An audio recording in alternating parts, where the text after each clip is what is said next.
সুপ্রিয় শিক্ষার্থীরা, আজকের অনলাইন ক্লাসে সকলকে স্বাগত জানাচ্ছি। তোমাদের সাথে আলোচনা করছিলাম তৃতীয় অধ্যায় অর্থাৎ সংখ্যা পদ্ধতির রূপান্তর। গত ক্লাসে আমি তোমাদের দেখিয়েছি দুইটি বাইনারি সংখ্যার যোগ কিভাবে করতে হয়। আজকে আমি তোমাদের দেখাবো অক্টাল সংখ্যার যোগ। কাজ দিয়েছিলাম, নিশ্চয়ই করেছো। আজকে আমি তোমাদের দেখাবো দুটি অক্টাল সংখ্যার যোগ কিভাবে করতে হয় এবং দুটি হেক্সাডেসিমাল সংখ্যার যোগ কিভাবে করতে হয়। তাহলে দুটি অক্টাল সংখ্যা আমি একটু লিখি। ধরো দুটি সংখ্যা 743.506, এটা একটা অক্টাল সংখ্যা।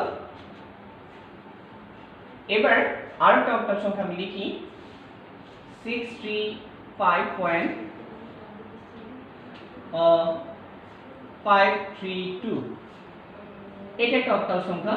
এই দুটো সংখ্যার যোগফল যদি অক্টালে প্রকাশ করে থাকি তাহলে কত হবে? আচ্ছা, আমরা জানি অক্টাল সংখ্যার ভিত্তি হচ্ছে 8। কেন? কারণ অক্টাল সংখ্যায় 8টি মৌলিক অঙ্ক ব্যবহার করা হয়। তাহলে এই দুটি সংখ্যা আমি নিচে নিচে একটু লিখি। 743.506 দশমিক বরাবর দশমিকটা দিয়ে নাও। দেখুন তিনটা সংখ্যা প্রবলেম হওয়ার কথা না। এই পাশে কত হবে? 536। আচ্ছা, এবার একটু খেয়াল করো, আমরা যোগটা করব কিসে? অক্টালে যোগ করব। অক্টালের ভিত্তি কত? অক্টালের ভিত্তি হচ্ছে 8। নিয়মটা আমি বলি, তুমি দুটি সংখ্যা যোগ করবে, যোগফল যদি 8 কিংবা 8 এর বেশি চলে যায় তার থেকে 8 বিয়োগ করবে। বিয়োগ করলে একটা ক্যারি বিট আসবে। ক্যারি বিট সবসময় হচ্ছে 1। ক্যারি বিট কয়টার সাথে যোগ করে দিবে? আবার বলছি, এই দুটি সংখ্যা যোগ করবে, যেমন 6 এবং 2 যোগ করলে কত হচ্ছে? 8। যদি 8 কিংবা 8 এর বেশি চলে যায় তবে ওই সংখ্যা থেকে যোগফল থেকে 8 বিয়োগ করব। বিয়োগ করলে একটা ক্যারি বিট আসবে। ক্যারি বিট পরের সংখ্যাটার সাথে যোগ করে দিব। আর যদি 8 এর নিচে থাকে যা আছে তাই লিখব। তাহলে কি রকম হবে? 6 এবং 2 যোগ করলে হবে 8। তাহলে আমি কি বললাম? 8 কিংবা 8 এর বেশি চলে গেলে বিয়োগ করব। তাহলে 8 যেহেতু হলো, 8 থেকে 8 বিয়োগ করলে কত থাকে? 0। ক্যারি থাকবে কত? ক্যারি থাকবে 1। ক্যারি পরেরটার সাথে দিয়ে দিব। তাহলে পরের সাথে যদি 3 এবং ক্যারির একই মিলে হলো 4। 8 এর নিচে থাকবে যা আছে তাই লিখে দিব। আচ্ছা, ক্যারি কখন থাকবে? ক্যারি থাকবে কখন? যদি আমরা বিয়োগ করি তবে ক্যারি থাকবে। সরি। এবার পরেরটা আসো, 5 এবং 5 যোগ করলে কত হয়? 10। 10 8 এর বেশি চলে গেল। তাহলে এখানে কত বিয়োগ করতে হবে? 8 বিয়োগ করতে হবে। 8 বিয়োগ করলে 10 থেকে 8 বিয়োগ করলে থাকে 2। যেহেতু বিয়োগ করেছি তাহলে একটা ক্যারি থাকবে, দশমিক ক্যারি। ক্যারি আমি পরের সাথে যোগ করে দিব। তাহলে এখানে কত? 5 3 8 আর ক্যারির এক মিলে হচ্ছে 9। তাহলে 9 যদি হয়, 9 থেকে আমি কত বিয়োগ করব? 8 বিয়োগ করব। তাহলে 8 বিয়োগ করলে কত থাকে? 8 বিয়োগ করলে থাকে 1। বিয়োগ করেছি, তাহলে কি থাকবে? ক্যারি থাকবে। ক্যারি পরের সাথে আবার যোগ করে দিব। তাহলে 4 এবং 3 যোগ করলে কত হচ্ছে? 7। 7 এবং ক্যারির এক মিলে হচ্ছে 8। তাহলে 8 থেকে আমি 8 বিয়োগ করব। 8 থেকে 8 বিয়োগ করলে কত থাকতেছে? 0। বিয়োগ করলাম, তাহলে বিয়োগ করলে কি থাকবে? ক্যারি থাকবে। ক্যারি আবার পরের সাথে যোগ করতে হবে। আর মনে রাখবে, বিয়োগ করলে ক্যারি থাকবে। তাহলে 7 এবং 6 যোগ করলে হচ্ছে 13 আর ক্যারির 1, তাহলে দ্যাটস মিন 14। 14 থেকে 8 বিয়োগ করো। বিয়োগ করলে থাকবে কত? 6। ক্যারি থাকে 1। নিয়ম অনুসারে ক্যারিটা কি করার কথা? পরের সংখ্যার সাথে যোগ করার কথা। পরে যেহেতু কোনো সংখ্যা নাই তাহলে ক্যারির একটি বসিয়ে দিতে হবে। আরেকবার দেখাচ্ছি আমি, লক্ষ্য করে দেখো। 6 এবং 2, আমি কি বলেছি? নিয়মটা কি ছিল? দুটি সংখ্যা যোগ করবে। যোগ করলে যোগফল যদি 8 কিংবা 8 এর বেশি যায় তা থেকে 8 বিয়োগ করতে হবে। আর 8 এর নিচে যদি থাকে যা আছে তাই লিখে রাখবে। তাহলে 6 এবং 2 যোগ করলে থাকে 8। 8 থেকে 8 বিয়োগ করো। বিয়োগ করলে থাকে 0। 8 থেকে 8 চলে গেলে 0। যেহেতু বিয়োগ করেছো তাহলে একটা ক্যারি থাকবে। ক্যারি পরের সংখ্যার সাথে যোগ করে দিবে। তাহলে পরের সংখ্যাটা কত আছে? এখানে 3। 3 এর সাথে যদি 1 দিই তাহলে হবে 4। এখানে বিয়োগ করি নাই আর ক্যারি নাই, তাহলে পরেরটা আবার যাব। 5 এবং 5 যোগ করলে থাকে হয় কত? 10। 10 8 এর বেশি চলে গেল, তাহলে বিয়োগ করতে হবে। কত বিয়োগ করব? 8 বিয়োগ করব। 10 থেকে 8 বিয়োগ করলে থাকে 2। তাহলে 2 লিখলাম। বিয়োগ করলে সব সময় ক্যারি থাকবে 1। তাহলে ক্যারি আবার পরেরটাতে দিয়ে দিব আমি। তাহলে 3 5 3 হচ্ছে 8 আর ক্যারি এক মিলে হচ্ছে 9। তাহলে 9 থেকে 8 বিয়োগ করতে হবে। বিয়োগ করলে থাকে 1। বিয়োগ করেছি, মনে রাখতে হবে। বিয়োগ করলে কি থাকবে? ক্যারি থাকবে। ক্যারি কোথায় দিব? পরের সাথে দিয়ে দিব। তাহলে 4 3 7 আর ক্যারি এক মিলে হচ্ছে 8। তাহলে 8 থেকে 8 বিয়োগ করলে 0। বিয়োগ করেছি বিধায় আবারও ক্যারি থাকবে। তা ক্যারি 7 এবং 6 মিলে হচ্ছে 13 আর ক্যারি 1 14, তাহলে 14 থেকে 8 বিয়োগ করো থাকে কত 6, তাহলে 6 দিয়ে দিলাম। ক্যারি পরের সংখ্যার সাথে যোগ করার কথা ছিল, যেহেতু পরে কোনো সংখ্যা নাই তাহলে এই ক্যারির 1 এখানে দিয়ে দিতে হবে। আর ক্যারি বিট এটাকে বলা হয় ক্যারি বিট, ক্যারি বিট সব সময় 1 থাকবে। তাহলে যে দুটো সংখ্যা ছিল এই দুটো সংখ্যার 743.506 এটার ভিত্তি হচ্ছে 8, 635.532 এটার ভিত্তি 8। এই দুটো সংখ্যা যখন আমরা অক্টালে যোগ করব আমরা ফলাফল পেলাম 1601.240। অবশ্যই ভিত্তি দিতে হবে 8। আশা করি বুঝতে পেরেছো, বারবার ভিডিওটা দেখো। তো এই হচ্ছে অক্টাল সংখ্যার মধ্যে যোগের নিয়ম। এবার আমি যদি হেক্সাডেসিমাল, যদি হেক্সাডেসিমাল সংখ্যার যোগ দেখাই তাহলে কি রকম হবে বাড়ির কাজ দিব আমি তোমাদের। এই ভিডিওটা বারবার একটু দেখো। আমি চলে যাচ্ছি হেক্সাডেসিমাল সংখ্যায়। তাহলে যদি হেক্সাডেসিমাল সংখ্যার যদি যোগ করতে চাই, তবে এই অঙ্কগুলো অনেক মজার অঙ্ক, তোমাকে বারবার প্র্যাকটিস করতে হবে। তুমি নিজে অঙ্ক বানিয়ে নিয়ে নিজেই করতে পারো।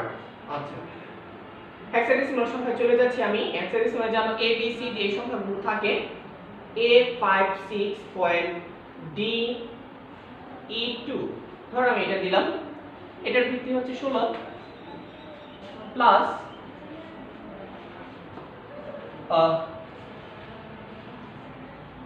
আরেকটা সংখ্যা লিখি, কত লিখবো 54E পয়েন্ট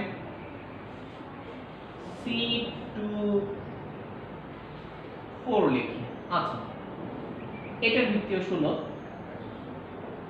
দুইটা সংখ্যা হেক্সাডেসিমাল সংখ্যা ভিত্তি দেখে আমরা বুঝতে পারি যে দুইটা হেক্সাডেসিমাল সংখ্যা যোগ করতে হবে, যোগ করে ফলাফলটাও হেক্সাডেসিমালে প্রকাশ করতে হবে। তাহলে গত ক্লাসে কিন্তু আমরা বলেছিলাম 1 এবং 1 দুটো যোগ করলে হয় 10। কিভাবে একার এক আর ক্যারি বিট থাকে 1। তাহলে আবার এই ক্ষেত্রে অক্টালের ক্ষেত্রে ধরো তুমি 7 এবং 5 যোগ করবা, 7 5 যোগ করলে কত হবে? 7 5 যোগ করলে তো 17 হওয়ার কথা, তোমার 12 হওয়ার কথা, কিন্তু অক্টালে একটু ভিন্ন হবে। তাহলে কত হবে? 7 এবং 5 যোগ করলে 7 5 12, তাহলে 8 এর বেশি চলে গেল। তাহলে এটা থেকে 12 থেকে 8 বিয়োগ করতে হবে, বিয়োগ করলে হবে 4, ক্যারি থাকে কত 1, তাহলে ক্যারি হচ্ছে 1। তাহলে অক্টালের ক্ষেত্রে যোগফলটা ভিন্ন হয়ে গেল। 7 এবং 5 যোগ করলে হয় 14। তোমার পরীক্ষায় এরকম থাকতে পারে 7 + 5 = 14, ব্যাখ্যা করো। হ্যাঁ, ফর্মের জন্য থাকে 7 5 যোগ করলে 14। তাহলে তখন ব্যাখ্যাটা কিন্তু এইভাবে দিতে হবে যে আমরা যখন দশমিক সংখ্যা পদ্ধতি যোগ করি 7 5 যোগ করলে হয় 14, কিন্তু অক্টাল সংখ্যা পদ্ধতি যখন যোগ করব তখন 7 5 যোগ করলে হবে সাধারণ যোগ করলে হবে 7 5 যোগ করলে 12, কিন্তু অক্টালে যখন যোগ করব 7 5 যোগ করলে হবে 14। কেন 14 হবে? কারণ অক্টালের ভিত্তি হচ্ছে 8, 8 কিংবা 8 এর বেশি চলে গেলে তা থেকে 8 বিয়োগ করতে হয়। যেহেতু এখানে 17 যোগ করলে হয় 12, 12 থেকে 8 বিয়োগ করলে থাকে 4, তাহলে 4 বিয়োগ করলে একটা ক্যারি বিট আসে, ক্যারি বিট হচ্ছে 1, তাহলে 7 আর 5 যোগ করলে হচ্ছে 14। আর একটু বুঝিয়ে লেখা যাবে। তাহলে মনে রাখতে হবে 7 5 যোগ করলে হয় 14। আজব টাইপের কিছু অঙ্ক এখানে পাবে। আচ্ছা, তাহলে এই যে এই দুটো সংখ্যার যোগফল আমরা করব, এই দুটো সংখ্যার যোগফল আমি একটু নিচে লিখে রাখি।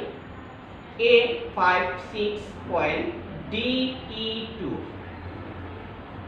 দশমিক C24 আর এখানে দিব E45। আচ্ছা, এর আগে আমি তোমাদের সুবিধার জন্য লিখে নিই আমরা A B C D E F মানগুলো একটু লিখে নিই। এর 10 থেকে শুরু হবে, 10 11 12 13 14 15। তাহলে তুমি যোগ করো। এখানে যোগটা কিসে করব? হেক্সাডেসিমালে করব। আমরা জানি হেক্সাডেসিমালের ভিত্তি হচ্ছে 16, ওইটার অক্টালের ভিত্তি ছিল 8, তাহলে 8 কিংবা 8 এর বেশি চলে গেলে বিয়োগ করতাম। এখন বিয়োগ করব কত? 16 কিংবা 16 এর বেশি যদি যায় তার থেকে 16 বিয়োগ করব। বিয়োগ করলে একই ভাবে ক্যারি থাকবে 1, ক্যারি পরের সাথে যোগ করে দিব। তাহলে চলো আমরা যোগ করি। 4 এবং 2 যোগ করলে কত হচ্ছে? 6। তাহলে এটা 16 কম 6 মানে 6 এ লিখে রাখবো, 6 হলো। বিয়োগ করলে ক্যারি আসবে, বিয়োগ না করলে ক্যারি আসবে না। তাহলে 4 এবং 2 যোগ করলে 6, ক্যারি কি আমাদের এসেছে? না, আসে না। এবার ই মানে কত তুমি একটু দেখে নাও। ই মানে হচ্ছে 14 আর এখানে হচ্ছে 2, তাহলে 14 এবং 2 মিলে কত হলো? 16। তো 16 থেকে কত বিয়োগ করব? আমি কি বললাম 16 কিংবা 16 এর বেশি চলে গেলে তা থেকে আমি 16 বিয়োগ করব। কেন? কারণ হেক্সাডেসিমালের ভিত্তি হচ্ছে 16। তাহলে 16 থেকে 16 বিয়োগ করলে থাকে 0, ক্যারি থাকবে 1, কি 1 পরে দিয়ে দিব, ক্যালকুলেটর একটু নিতে হবে। আচ্ছা, এখানে d মানে হচ্ছে 13 আর c মানে হচ্ছে 12, 13 12 যোগ করলে হচ্ছে 25 আর ক্যারি 1 নিলে হচ্ছে 26, 26 16 এর বেশি চলে গেল, তা থেকে 16 বিয়োগ করব, বিয়োগ করলে আসে 10। আচ্ছা, লক্ষ্য করে দেখো 10 মানে কত? 10 মানে হচ্ছে a, তাহলে 10 কিন্তু লেখা যাবে না, 10 মানে হচ্ছে a। যেহেতু বিয়োগ করেছো তাহলে একটা ক্যারি বিট আসবে, ক্যারি বিট পার্ট সাথে বসিয়ে দিতে হবে। তাহলে বসানোর আগে আমরা e মানে হচ্ছে 14 আর 6, 14 আর 6 20 আর ক্যারি 1 নিলে হচ্ছে 21, 21 থেকে বিয়োগ করব 16, তাহলে থাকে কত? 5। বিয়োগ করেছি, তাহলে কি থাকবে? ক্যারি থাকবে, ক্যারি বিট পার্ট সাথে দিয়ে দিব। 5 এবং 4 যোগ করলে কত হচ্ছে? 9, ক্যারি হচ্ছে 1, তাহলে 10, 10 মানে কত? 10 মানে হচ্ছে a। তুমি ভুলে কিন্তু এখানে আবার 10 লেখা যাবে না, এই বিষয়টা একটু খেয়াল করতে হবে। তাহলে এখানে কিন্তু বিয়োগ করি নাই, দ্যাটস মিন ক্যারি থাকবে না। আমি আবার পরে চলে আসব, a মানে হচ্ছে 10 আর 5, 10 আর 5 যোগ করছি না, বাংলা ইংলিশ মিলিয়ে। আচ্ছা, 10 এবং 5 15, 15 মানে কত? 1, এই। তাহলে এটা হচ্ছে দুইটি হেক্সাডেসিমাল সংখ্যার মধ্যে যোগ। আমি আবার একটু বলছি, দেখো মনে রাখতে হবে যেহেতু এটা হেক্সাডেসিমাল সংখ্যা, হেক্সাডেসিমালের সংখ্যার ভিত্তি হচ্ছে 16, বারবার বলছি যদি 16 কিংবা 16 এর বেশি চলে যায় তা থেকে 16 বিয়োগ করতে হবে, আর বিয়োগ করলে একটা ক্যারি বিট আসবে, ক্যারি বিট পার্টটার সাথে দিয়ে দিতে হবে। তাহলে কি হচ্ছে এখানে 4 এবং 2 যোগ করলে হয় 6, 6 রেখে দিলাম। ই হচ্ছে তোমার 14, 14 আর 2 16, 16 থেকে 16 বিয়োগ করলে 0, ক্যারি থাকবে 1, ক্যারি পার্টের সাথে দিয়ে দিব। ডি হচ্ছে 13 আর সি হচ্ছে 12, দুইটা মিলে হয় 25, ক্যারি 1 মিলে 26, 26 থেকে 16 বিয়োগ করলে থাকে 10, মানে 10 মানে কি? 10 মানে হচ্ছে a, তাহলে a লিখে দিব। দশমিক দিলাম, বিয়োগ করেছি, একটা ক্যারি বিট থাকবে। ই মানে 14 আর 6, 14 আর 6 হচ্ছে 20 আর ক্যারি 1 মিলে হচ্ছে 21, 21 থেকে 16 বিয়োগ করলে থাকবে 5, বিয়োগ করেছি, আবারও ক্যারি বিট থাকবে 5 4 9 আর ক্যারি 1 মিলে হচ্ছে 10, 10 মানে হচ্ছে a। এখানে বিয়োগ করি নাই, তাহলে ক্যারি বিট থাকবে না। আমি আবার পরে চলে আসি, a মানে হচ্ছে 10 আর 5, 10 5 15, 15 মানে হচ্ছে 1, তাহলে এই হচ্ছে যোগফল। তাহলে আমরা উত্তরটা কিভাবে লিখব? A56.DE2 16 plus 54E.C24 16, এটা যখন যোগফল প্রকাশ করব এটা হবে কত? FA5.A06 16। আশা করি বুঝতে পেরেছো। বারবার ভিডিওটা দেখো, প্রবলেম হলে অবশ্যই কমেন্টস বক্সে আমাকে জানাবে, চেষ্টা করব উত্তর দেওয়ার জন্য। তাহলে বারবার মতো কিছু কাজ আমি তোমাদের দিয়ে দেই। দুইটি নিয়ম যেহেতু আজকে আমরা শিখালাম, এই দুইটা নিয়মের উপর ডিপেন্ড করে কিছু ম্যাথ আমি তোমাদেরকে দেই, চেষ্টা করব করার জন্য।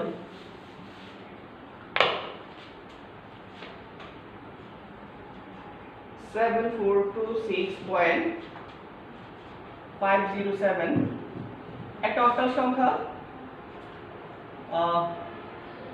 5406.36, এইটা একটা অক্টাল সংখ্যা, দুইটি সংখ্যার যোগফল অক্টালে প্রকাশ করবে। এবং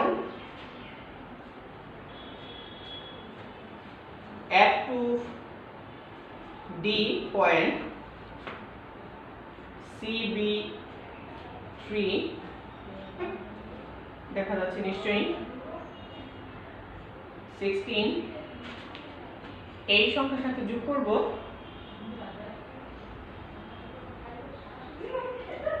ABC পয়েন্ট 50, এটা 3 স্যার, 350D, এই দুটো সংখ্যা যোগফল করে যোগফল হেক্সাডেসিমালে প্রকাশ করতে হবে। তাহলে প্রিয় শিক্ষার্থীরা, আজকে আমরা দুইটা নিয়ম দেখালাম এবং দুইটা নিয়মের উপর দুইটি উদাহরণ আমি তোমাদের দিয়েছি। আশা করি উদাহরণ দুটি করবে আর ভিডিওটি একটু বারে বারে দেখবে। যারা আগের ক্লাসগুলো দেখো না তারা আগের ক্লাসগুলো একটু মনোযোগ দিয়ে দেখবে। তাহলে সবাই ভালো থাকো, সুস্থ থাকো, আল্লাহ হাফেজ।